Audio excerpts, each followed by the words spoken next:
É o pensamento feminista que me dá força para fazer a crítica construtiva da obra de Freire, da qual eu precisava para que, como jovem leitora de seus trabalhos, não absorvesse passivamente a visão de mundo apresentada.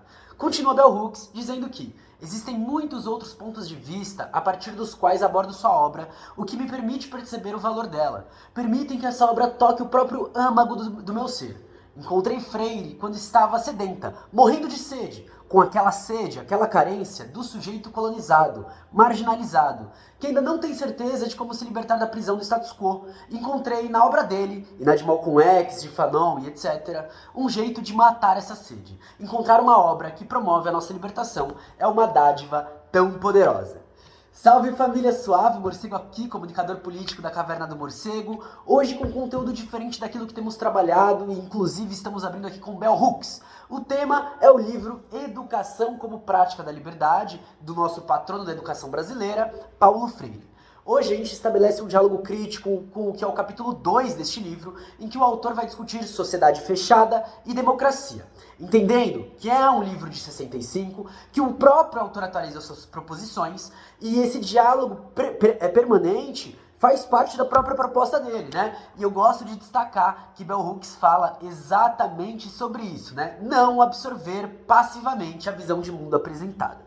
Então, o intuito aqui não é descartar nem essa obra, da qual eu estou gostando muito, com vários pontos fundamentais, mas no centenário de Clóvis Moura, Patrícia Lumumba, Fanon, Malcolm X, 90 anos de Lélia Gonzalez, além da luta permanente dos povos oprimidos e rebeldes do mundo todo pela sobrevivência e superação do sistema capitalista, é muito importante destacar alguns pontos, né?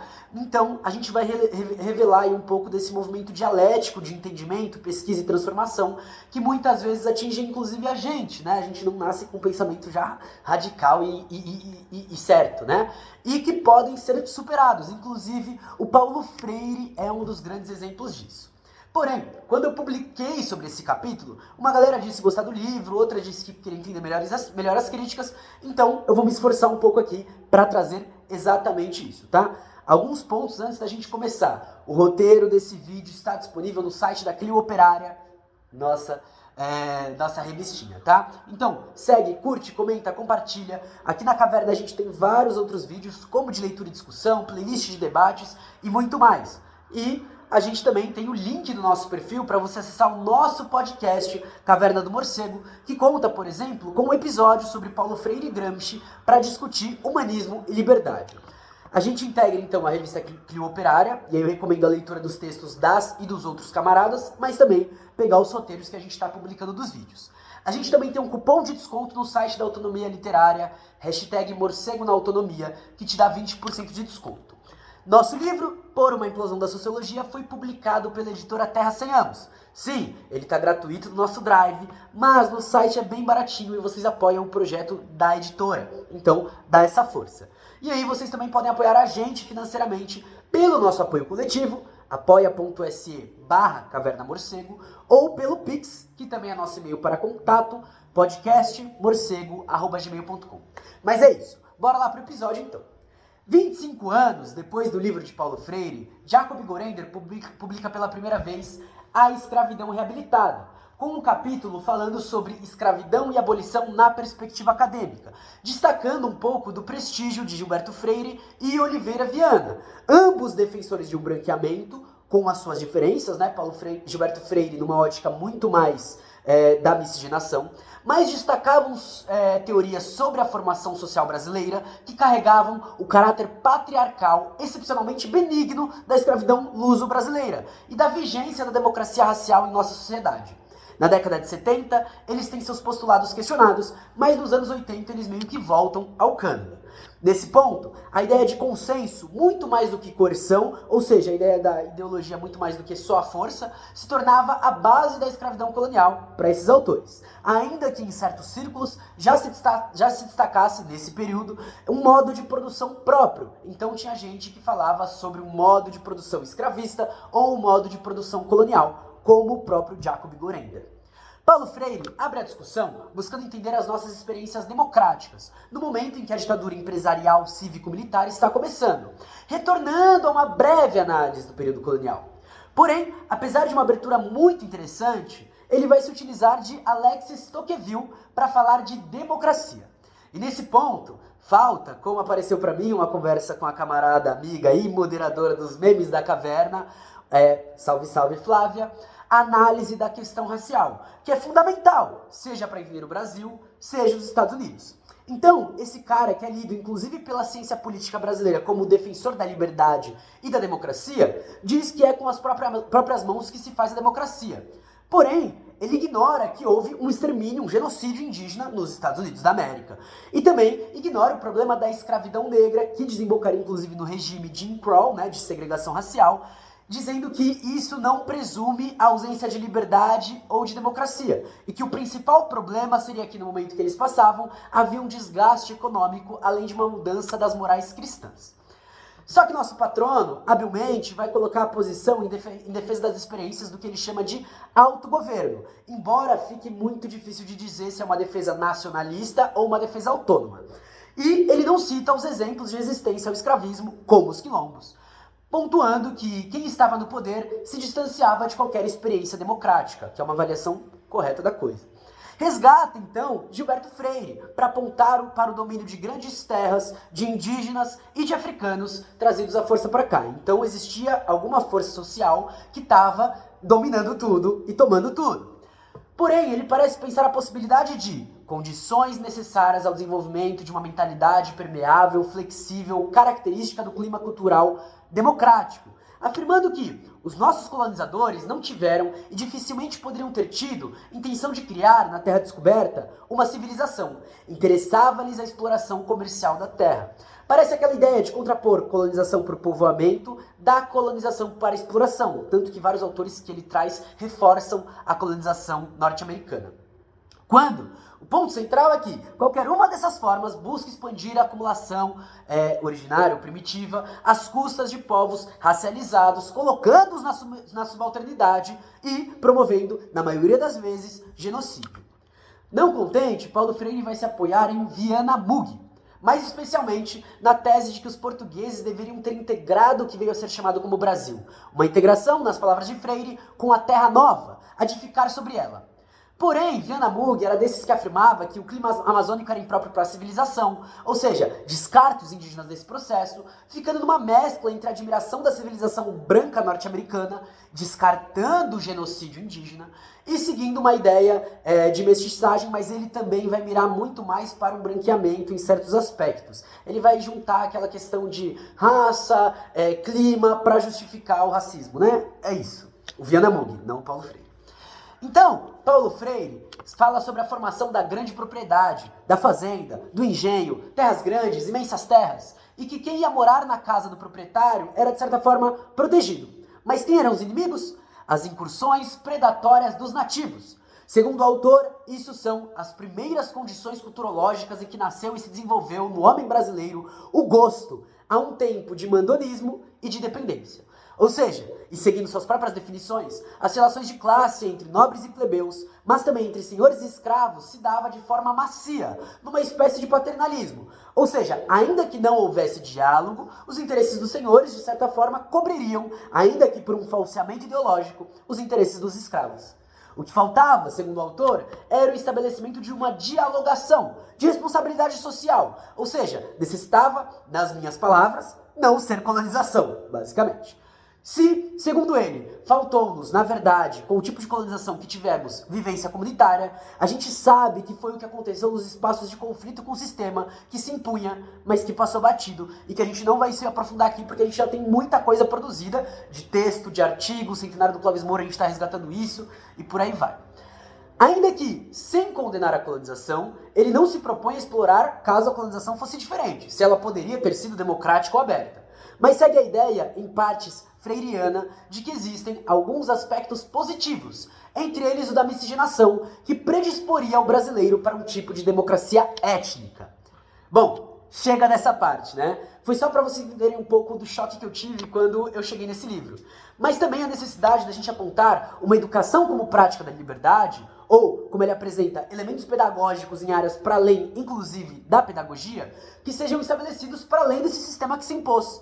Mas, e aí por isso, com o resgate daquilo que havia antes, das formas de resistência alternativas fora de estruturas e instituições construídas a partir da colonização, sejam democráticas, sejam abertas, sejam o que forem. Ou seja, um olhar à perspectiva de quem está de fora ou dentro, mais subalterno ou excluído do sistema. Apesar de não ser o foco do autor aqui, os negros e os indígenas, sua escolha de caminhos para falar sobre poder, democracia e formação social, na ausência, também demonstra as linhas escolhidas. É uma linha que, como estabelece Clóvis Moura, observa do olhar dominante um falseamento, o negro como bom escravo, e o indígena como um ser extraordinário e violento, das incursões, né? É a ideia de que o ser escravizado aceitava a sua situação, sujeitando-se social e ideologicamente aos padrões impostos pelos seus senhores. Mas, em um dos pontos principais, esse olhar ignora as formas de desgaste do sistema e as possibilidades que podem acontecer a partir dali. Não sendo uma particularidade de Paulo Freire naquele momento, mas a maioria dos sociólogos e historiadores brasileiros pouco tem pesquisado nesse sentido. O dilema da sociedade brasileira, de um sistema de violência, expoliação, opressão e dominação, foi maquiado pela ideologia branca, escamoteando ou cobrindo seus elementos, a ponto, inclusive, de se falar de uma suposta democracia racial. Resta aos povos oprimidos e rebeldes serem marginais e contestadores, buscando romper com essa ideologia à sociedade. A ideia da democracia racial é um complemento dos ideólogos do branqueamento racial, o que não parece ser a posição de Paulo Freire nem nesse momento. Mas assusta quando você vai falar sobre a história da colonização e do desenvolvimento da nossa não-democracia, e essas são as referências do autor. Mas também é a ideologia que se conecta com a ideia do bom senhor, descartando as múltiplas formas de escravização e dominação, mesmo as tidas como brandas, como a entrada dos jesuítas para desagregar os povos indígenas, até as violências, estupro, genocídio e perseguição. Ainda que não fosse o objetivo de Paulo Freire, nos diz Clóvis Moura sobre o tema, essas duas racionalizações, do bom senhor e da democracia racial, foram habilmente arquitetadas para apresentar o senhor de escravos como bom, motivo pelo qual a escravidão no Brasil teria características suaves, como ele disse, macias. É, em última análise, uma tese remanescente entre nós. E aqui estaria a diferença, porque Paulo Freire, apesar de tomar isso como base, no final do capítulo ele está rompendo com essas ideias. Mas os elementos apresentados, por causa disso, ficam elementos dentro do sistema. Vale citar, o que é crucial, pelo menos na minha perspectiva, principalmente a partir dessa base, que lá em Pedagogia do Oprimido, Marx e Fanon vão estar presentes no debate do Paulo Freire, principalmente Fanon. E aí a concepção dessa dominação e da luta contra a dominação mudam fortemente. Ou seja, o que a gente quer levantar é que a base do pensamento social, explicitada nesse momento por Paulo Freire, ainda que buscando uma ruptura, apresenta bases e elogios em um modelo que foi tão brutal, desumano e violento como todos os tipos de escravidão. Mas também pontuar o que é visto unilateralmente descarta outra ideia fundamental no pensamento mouriano, o de que havia luta de classes. Clóvis Moura aponta que não é a acomodação o elemento dinamizador durante o modo de produção escravista colonial, mas era a contradição. São conflitos antagônicos ou parciais, conscientes ou inconscientes, nas suas características de ação social, protagonizado principalmente pelas forças negras indígenas. A estrutura, o sistema levantado, buscava de toda forma o equilíbrio social, e boa parte disso era montado através de um projeto militar. Isso implica em assumir uma posição radicalmente oposta à de Paulo Freire, de que se formava uma ideologia nas camadas de baixo, de acomodação, e que por isso aceitaríamos e continuamos aceitando o paternalismo. Se de um lado se dominava, do nosso havia a desobediência do escravo, a malandragem, o assassínio de senhores e feitores, a fuga individual, a fuga coletiva, a guerrilha nas estradas, o roubo, o quilombo, a insurreição urbana, o aborto provocado pela mãe escrava, o infanticídio do recém-nascido, os métodos anticoncepcionais empíricos e a participação do escravo em movimentos da plebe rebelde. Só assim a gente consegue pensar na totalidade. Afinal, para o senhor, o escravo não era pessoa. No nível das relações sociais de produção, era mercadoria, propriedade, era alienado, havia uma coisificação social. O olhar que explicitamos acima, então, era a negação dessa atividade. Como diz o Fanon, resgatado posteriormente por Paulo Freire, e que nesse mesmo livro começa a produzir esse pensamento, só na violência, nós dominados, teremos a chance de nos humanizar. Quase como um apêndice, a gente recomenda a ida a Martim Baró, né? Sobre ele a gente tem 4 episódios na Caverna do Morcego, no nosso podcast, em que buscamos enfatizar que uma nova racionalidade demanda uma nova perspectiva para o nosso que fazer como cientistas sociais. Aqui falo com os nossos, né, que pela própria vida estão, assim como eu tô, nas maiorias oprimidas. Nossa ação é radicalidade e dessa perspectiva é necessariamente radical. E a partir daí, como bem exemplifica as rebeliões das senzalas, sejam os quilombos, as insurreições ou as guerrilhas, entendemos como a mudança de perspectiva modifica profundamente os esquemas estruturadores do nosso conhecimento científico, possibilitando ver outras faces da realidade, ou mesmo outras realidades. É o rompimento com a ideologia dominante. Passo que foi, pelo próprio movimento das coisas, dado pelo Paulo Freire. E nisso se encontra talvez nosso tom mais elogioso, que é uma incorporação da dialética viva. A partir da perspectiva popular, a pesquisa deve nos oferecer não apenas o que nossos povos são de fato, mas sobretudo o que podem e querem chegar a ser. Ainda, segundo Martim Baró, e para dialogar com Paulo Freire, que é um autor usado pelo nosso militante de El Salvador, se o que queremos é contribuir verdadeiramente para o desenvolvimento da democracia, isto é, ajudar para que o povo governe a si mesmo, a primeira coisa que devemos fazer é assumir os seus interesses como interesses próprios. Somente então os nossos olhos poderão descobrir não apenas os véus que obscurecem a consciência popular e impedem que eles assumam as rédeas do seu próprio destino, mas também os véus que cobrem nosso próprio conhecimento e não nos permitem contribuir significativamente às lutas populares por justiça, paz e democracia. A teorização, então, que como coloca o Paulo Freire, não é sobre o vazio das palavras, mas é necessariamente a vinculação com a transformação, ou seja, praxis, conforme esses outros autores que a gente citou, se torna fundamental nessa redefinição. Pegamos, então, esse trecho de Paulo Freire para encerrar assumindo a frente como o marxismo favelado, que se estabelece pelos vínculos comunitários e pelo resgate da autodefesa e autogestão frente ao descaso do Estado, frente à sua violência genocida e opressora, frente ao sistema capitalista, que aqui teve como base o modo de produção escravista colonial. O marxismo favelado, então, vai ser essa memória, para que a nossa educação para a liberdade seja vinculada profundamente com nossas experiências de enfrentamento e luta. Só assim novos caminhos podem ser abertos, redescobertos e poderemos realmente superar uma sociedade que, apesar do discurso de democracia, vive da violência contra as maiorias oprimidas, diretamente ou não. Bom, gente, esse foi o videozinho meio longo, sim, mas é isso, foi uma produção aí que eu precisei fazer. Espero que vocês tenham curtido. Não esquece de curtir, comentar, compartilhar, de apoiar a gente e ver as referências aí. É nóis, a gente se vê no próximo vídeo. Um grande beijo. Tchau!